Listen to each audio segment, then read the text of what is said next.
NEET entrance exam 5 मई 2024 को है। तो आप में से बहुत से बच्चे मुझसे कह रहे हैं कि सर बहुत मेहनत करी है, अब रिजल्ट आना चाहिए, एंग्जाइटी है, फियर है। पहली बात तो यह है बेटे, एंग्जाइटी जरूर होगी, थोड़ी बहुत एंग्जाइटी होनी भी चाहिए, क्योंकि एंग्जाइटी जो है एक ऑप्टिमल लेवल ऑफ एंग्जाइटी होती है जो कि आपको प्रेरित करती है रिजल्ट के लिए काम करने के लिए। जरूरत से ज्यादा एंग्जाइटी है तब गड़बड़ है, लेकिन थोड़ी बहुत एंग्जाइटी तो होनी भी चाहिए, होने दीजिए, कोई बात नहीं, नॉर्मल है। पहली बात तो ये समझिए। दूसरा, आप ये कह रहे हैं कि सर क्या करें 1 अप्रैल से 30 अप्रैल के बीच में, क्या करें? क्योंकि जैसा कि मैं कहता हूं, कॉज एंड इफेक्ट होता है। रिजल्ट आपका तब आएगा जब आपका जो प्रिपरेशन है, आपका जो एफर्ट है, वो प्रॉपर तरीके से स्ट्रेटेजाइज्ड है, प्रॉपर तरीके से प्लान्ड है, और इस हिसाब से है कि जैसे नीट एंट्रेंस एग्जाम के लिए ही आपने तैयारी की है, तब जाकर के वो रिजल्ट आएगा। तो इस बात को ध्यान में रखते हुए इस टाइम पर क्या करना चाहिए? तो सबसे पहली चीज तो ये समझिए कि अगर आपने नया कुछ नहीं पढ़ना है, सो हम ये कह रहे हैं do not read anything new. पहली चीज तो मैं आपसे ये कह रहा हूं, आप में से कईयों के दिमाग में ये होगा कि सर सिलेबस खत्म नहीं हुआ, एक बार और पढ़ लेते हैं। Please try to understand perfectionism is a wastage of time, and good enough is good enough. जो आपने कर लिया वो बहुत अच्छा कर लिया। अपने दिल को समझाइए, एग्जाम में इसको देख लूंगा, I will be able to do it. इस तरह का एटीट्यूड रखिए, एक अपने आप को मोटिवेट रखिए, खुश रहने की कोशिश करिए, पॉजिटिव फ्रेमवर्क में रहिए। मैंने पढ़ा है और एग्जाम में क्वेश्चन आएगा, मैं इस क्वेश्चन को कर लूंगा। This is what your thought process should be. Do not try to read again and again in panic. तो पहली बात तो ये आप समझ गए, आपने इस चीज को बिल्कुल नो कह देना है, इससे आपका टाइम सेव होगा। नंबर 2, अगर आप प्लेटफॉर्म पर किसी पर वीडियो देखते हैं, now this is a very very important thing, ये सबसे बड़ा डिस्ट्रैक्शन है आज तक। तो बड़े ध्यान से मेरी बात समझिए, टेक्नोलॉजी डबल एज स्वॉर्ड है। आप मेरे किसी वीडियो को एक बार देख चुके हैं, अगर मान लीजिए कंसंट्रेशन ऑफ यूरिन पे मैंने एक वीडियो डाला और आप एक बार देख चुके हैं और आपको आता है, और मैं फिर पढ़ा रहा हूं कंसंट्रेशन ऑफ यूरिन और आप उसे फिर देख रहे हैं, it is a wastage of time. It is a wastage of time. Now please try to understand, you have to be very very smart here. आपको यहां पर केवल पिक एंड चूज करना है।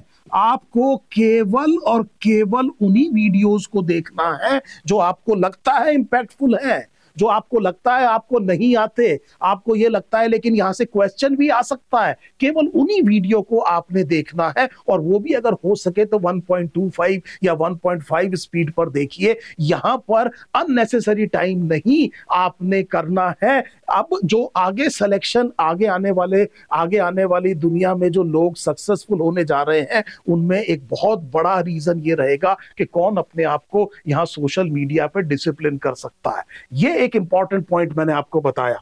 तीसरी चीज मैं आपसे कह रहा हूं कि टेस्ट। कुछ बच्चे कहते हैं सर टेस्ट कितने करें? टेस्ट का कोई पक्के तौर पे नंबर नहीं है। आपकी तैयारी पूरी है, आप इंस्टीट्यूट्स में अपनी टेस्ट सीरीज में 650 से ऊपर नंबर ला रहे हैं, आप कॉन्फिडेंट बहुत फील कर रहे हैं, आप रोज एक टेस्ट देना चाहते हैं, कोई नहीं रोक रहा आपको, आप दीजिए। ये कोई जरूरी नहीं है कि रोज एक टेस्ट करने से ही आपका सिलेक्शन होगा, ये कोई जरूरी नहीं है कि कम से कम इतने टेस्ट करने पड़ेंगे। ये हर एक के लिए अपना अपना है। आपकी लेवल ऑफ प्रिपरेशन क्या है? आप बिल्कुल तैयार है, कुछ भी पढ़ने के लिए नहीं बचा है, आप रोज एक टेस्ट करना चाहते हैं, बहुत अच्छी स्ट्रेटेजी है। लेकिन अगर अभी आपको कुछ पढ़ना भी है, अभी आपको और भी काम बचे हुए हैं, और फिर आप कह रहे हैं कि मैं रोज एक टेस्ट करूंगा और उसमें कुछ ऐसे टॉपिक्स के भी क्वेश्चन अटेम्प्ट करूंगा जो मैंने पढ़े नहीं है, फिर आपका नंबर कम आएगा और उसके बाद आप डिप्रेशन में जाएंगे, तो ये अच्छी स्ट्रेटेजी नहीं है। लेकिन फिर भी हम ये कहेंगे कि कम से कम 5 से 6 टेस्ट जरूर कर लीजिए।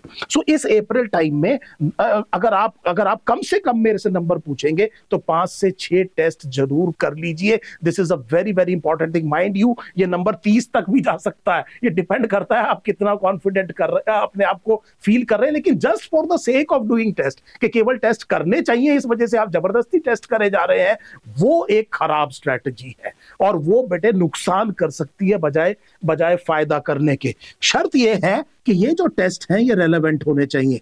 रेलेवेंट का मतलब ये है कि एनसीईआरटी बेस्ड होना चाहिए, पक्के तौर पे कोई भी चीज जो एनसीईआरटी से इन्वॉल्व नहीं है वो एंट्रेंस एग्जाम में rare things are rarely asked. NCERT के बाहर की चीज बेटे कम पूछी जाएगी, और किसी टेस्ट में अगर मान लीजिए इस तरह के क्वेश्चन बहुत पूछे जाते हैं जो एनसीईआरटी के बाहर है तो वो आपके लिए रेलेवेंट नहीं है, उसमें टाइम खराब मत करिए। लेकिन प्लीज ट्राई टू अंडरस्टैंड, अगर आप 5-6 भी कर रहे हैं तो थोड़ा सा टाइम इसके एनालिसिस में लगाइए। यहां पर थोड़ा सा टाइम हर टेस्ट का एनालिसिस, अगर आपने टेस्ट दिया और उसको एनालाइज नहीं किया तो उस टेस्ट से आप गेन नहीं करेंगे।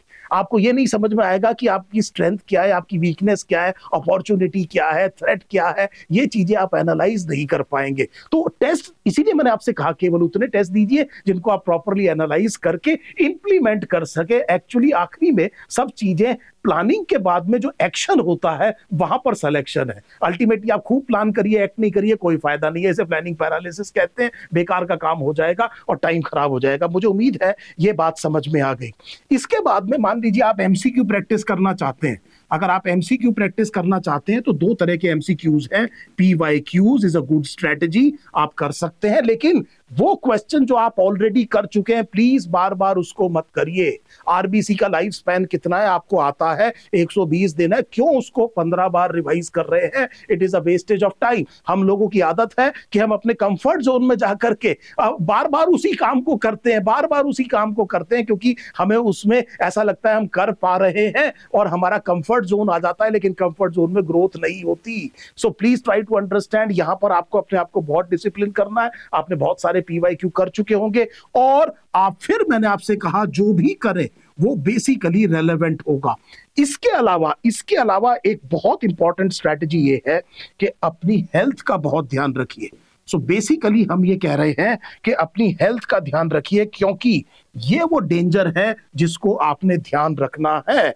बहुत कॉमन चल रहा है एक वायरल फीवर, लोगों का गला खराब हो रहा है, बुखार हो रहा है, कुछ को लूज मोशंस की प्रॉब्लम हो रही है, एक एक हफ्ता बहुत ज्यादा वीकनेस रहता है। सो इससे बचने की बहुत जरूरत है। आप मेडिकल एंट्रेंस एग्जाम दे रहे हैं, आपको पता है कि कौन सा इंफेक्शन ड्रॉपलेट से जाता है, उसको प्रिवेंट करने का तरीका क्या है, कौन सा कंटेमिनेटेड फूड एंड वाटर से जाता है, उसको प्रिवेंट करने का क्या तरीका है। तो अगर आप हेल्दी रहेंगे तो ये अननेसेसरी टाइम वेस्टेज नहीं होगा, आपका टाइम प्रोडक्टिव काम में जाएगा। पहली बात ये समझ लीजिए। सो यहां पर मैंने आपसे कहा कि इसके अलावा please try to maintain a very very important health. So अपने हेल्थ इशू को ध्यान रखिए। आपको अपने को बहुत हेल्दी रखना है और हेल्थ में सबसे पहले थोड़ा सा वॉक कीजिए और बहुत बढ़िया बेटे एक स्लीप लेनी चाहिए और काफी सारा पानी पीजिए, काफी सारा पानी पीजिए। ये बहुत इंपॉर्टेंट पार्ट मैं आपको बता रहा हूं, इसको हंसी मजाक में मत लीजिएगा, ये बहुत ही इंपॉर्टेंट चीज है। तीसरी चीज ये है कि try to think of somebody who can be a mentor, जो यहां से निकल चुका है, जिसे पता है इस रास्ते पे चलने पे कहां पे गड्ढा आता है जिसमें गिरने की संभावना है। कोई जना आपका जो सीनियर है, जो सेलेक्ट हो चुका है, जो इस रास्ते से जा चुका है, वो आपको बताएगा कि इस टाइम पर क्या काम करना है। अगर आपका हैंड होल्ड करने के लिए एक आपको मेंटर मिल जाए तो चांस ऑफ सक्सेस आपके बहुत ज्यादा बढ़ जाएंगे। और जैसा मैंने आपसे ये कहा कि प्लीज ट्राई टू अंडरस्टैंड, आप अपने फेट को बिल्कुल एक्सेप्ट करने की कोशिश करते हैं हमेशा। मतलब कहने का ये है, आप अपना एफर्ट मैक्सिमम दीजिए, उसके बाद जो होगा देखा जाएगा। सो जब आपका ये टेंडेंसी आ जाती है कि मैंने अपनी तरफ से सबसे ज्यादा कोशिश करी, मैं इससे ज्यादा नहीं कर सकता था, तब आप रिजल्ट पर अटैच नहीं होते। आपको पता है एफर्ट की वजह से रिजल्ट आता है, रिजल्ट पर आपका ध्यान ना जा करके आपका ध्यान एफर्ट पे जाना चाहिए। एंजाइटी कम हो जाएगी। आप जो अपना बेस्ट करते हैं, बेस्ट कीजिए, रिजल्ट आएगा और देखेंगे बाद में जो होगा बहुत अच्छे के लिए होगा। और जो क्या होगा क्या नहीं होगा, वो फ्यूचर की जो चीज है जिसे कैटास्ट्रोफाइज करते हैं उसे एंजाइटी कहते हैं। वो चीजें सोचने का टाइम नहीं है हमारे पास, ये बहुत इंपॉर्टेंट टाइम वेस्टेज है। मैं तो अपने एफर्ट पे ध्यान रखूंगा और जो भी होगा वो बहुत अच्छे के लिए होगा, ये मेरा मानना होगा। उम्मीद है आपको इससे कुछ फायदा होगा। जो भी आपके क्वेश्चंस है प्लीज मुझसे जरूर शेयर कीजिए। जो भी स्पेसिफिक चीज आप पूछना चाहते हैं मैं कोशिश करूंगा to the best of my capability, to the best of my knowledge, जो भी मेरा एक्सपीरियंस है वो आपके साथ शेयर कर सकूं। Thank you so much.